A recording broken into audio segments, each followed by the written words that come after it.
بسم اللہ الرحمن الرحیم۔ حضرت محمد صلی اللہ علیہ وآلہ وسلم ایک دفعہ سفر کر رہے تھے کہ آپ صلی اللہ علیہ وآلہ وسلم نے اپنے ساتھیوں سمیت ایک جگہ پر پڑاؤ ڈالا۔ اس علاقے میں ایک عورت تھی جس نے سارے لشکر کے لیے روٹیاں تیار کی۔ جب وہ فارغ ہوئی تو اس نے صحابہ کرام سے عرض کی کہ میں آقا حضرت محمد صلی اللہ علیہ وآلہ وسلم سے ملنا چاہتی ہوں۔ صحابہ کرام اس عورت کو آپ صلی اللہ علیہ وآلہ وسلم کے پاس لے گئے۔ جب یہ عورت حضرت محمد صلی اللہ علیہ وآلہ وسلم کے پاس گئی تو اس نے عرض کیا، یا رسول اللہ صلی اللہ علیہ وآلہ وسلم، میرا ایک بچہ ہے، میں جب بھی تندور پر روٹیاں تیار کرتی ہوں تو میرا بچہ میرے پاس آ جاتا ہے۔ میں اپنے بچے کو تندور کے پاس نہیں آنے دیتی کہ میرے بچے کو آگ کی گرم ہوا نہ لگ جائے، کیونکہ میں ماں ہوں۔ ماں کا دل بہت نرم اور نازک ہوتا ہے، وہ اپنی پیدا کی ہوئی اولاد کو کس طرح سے مشکل میں دیکھ سکتی ہے۔ میں نے سنا ہے کہ اللہ تعالیٰ 70 ماؤں سے بھی زیادہ پیار کرتا ہے۔ جب اللہ تعالیٰ 70 ماؤں سے زیادہ پیار کرتا ہے تو خدا ہم کو کس طرح سے جہنم میں جانے دے گا۔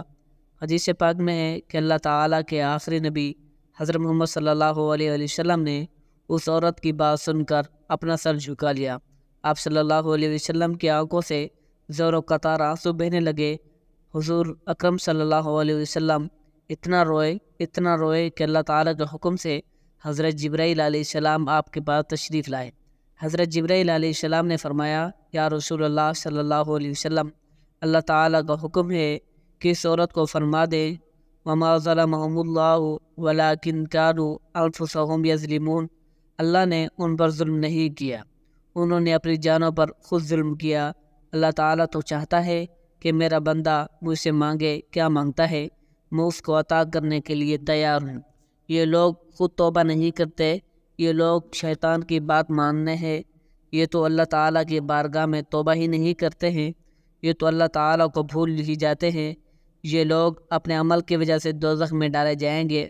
حضرت ابو ہریرہ رضی اللہ تعالیٰ عنہ سے مروی ہے کہ حضور اکرم صلی اللہ علیہ وسلم کا ارشاد ہے کہ میری پوری امت جنت میں جائے گی، جو انکار کرے گا وہ جنت میں داخل نہیں ہوگا۔ عرض کیا گیا، جنت سے جانے سے کون روکتا ہے؟ آپ صلی اللہ علیہ وسلم نے فرمایا، جس نے میری اطاعت کی وہ جنت میں داخل ہو جائے گا، جس نے میری اطاعت نہ کی وہ جہنم کی آگ میں جائے گا۔ حضرت جابر رضی اللہ تعالیٰ عنہ سے مروی ہے کہ ایک بار چند فرشتے اللہ تعالیٰ کے نبی صلی اللہ علیہ وسلم کے پاس تشریف لائے۔ اس وقت آپ صلی اللہ علیہ وسلم سو رہے تھے۔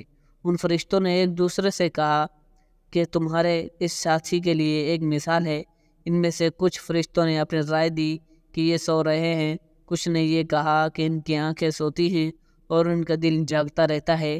چند فرشتوں نے کہا، ان کی مثال اس بندے جیسی ہے جس نے ایک گھر بنایا اور اس گھر میں کھانے کی ایک دعوت کا انتظام کیا اور بلانے والے کو بھیجا، تو جس نے اس بلانے والے کی بات مانی وہ گھر آ گیا، اس دعوت میں سے کھایا، اور جس نے اسے بلانے والے کی بات نہ مانی تو ظاہر ہے وہ تو گھر آئے گا اور نہ ہی اس کو کچھ کھانے پینے کو ملے گا۔ اس کی مثال کا مطلب یہ ہے کہ اس پر بعض فرشتوں کا کہنا ہے یہ تو سو رہے ہیں، اور بعض کا کہنا ہے ان کی آنکھیں سوتی ہیں اور دل بیدار رہتا ہے۔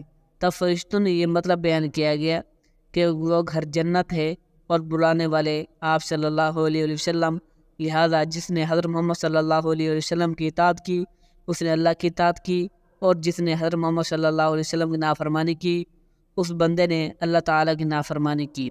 حضور اکرم صلی اللہ علیہ وسلم کی وجہ سے لوگوں کی دو قسمیں ہو گئی، جس نے آپ کی مانی اس نے اللہ کی مانی اور جنت میں جائے گا، اور جس نے آپ صلی اللہ علیہ وسلم کی نہ مانی اس نے اللہ کی نہ مانی، وہ جنت میں نہیں جائے گا۔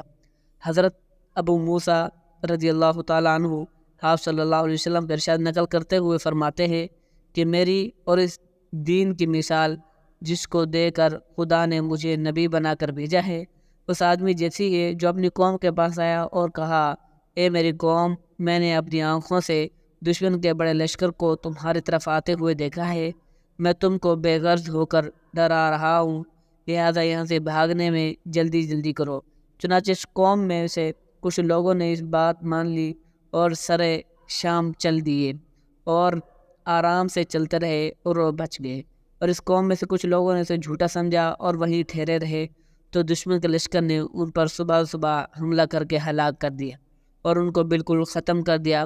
یہ مثال ہے ان لوگوں کے لیے جنہوں نے میری بات مانی اور جو دین حق میں لے آئے، اس پر عمل کیا، اور ان لوگوں کے لیے جنہوں نے میری نافرمانی کی اور دین حق لے کر انہوں نے اس کو جھٹلا دیا۔